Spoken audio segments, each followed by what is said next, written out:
гадаад руу явсан маш олон хүмүүс байгаа. Хүүхдтэйгээ уулздаггүй.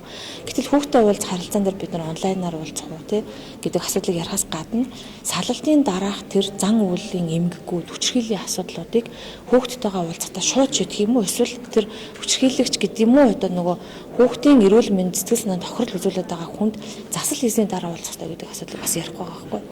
Жишээлбэл за өнөөдөр ингээд юу гэдэг ээж хоёр байж байгаад одоо 2 3 хүүхдтэй байлаа л да. Тэгээд салаа яваад өглөө. Гэхдээ салсан шалтгаан нь аавын одоо тэр хүчирхийлэгч зан үйл гэж болно. Тэ? Одоо нийтлэг түгээмэл жишээ учраас би аав гэлж байгаа.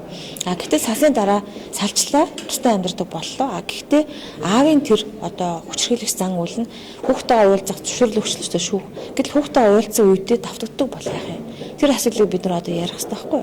А нөгөө талд ахиж чи хүүхдтэйгээ уулзахын тулд ийм зан үйлийн засал авах хэрэгтэй. Ийм сургалан цугах хэрэгтэй. Энийгээ засаад эргээд хүүхдтэйгээ харилцахгүй бол улам хор уршигтай байгаад байна гэсэн үг. Эерэг бүхнийг Сүбэдэ Цэгмэнэс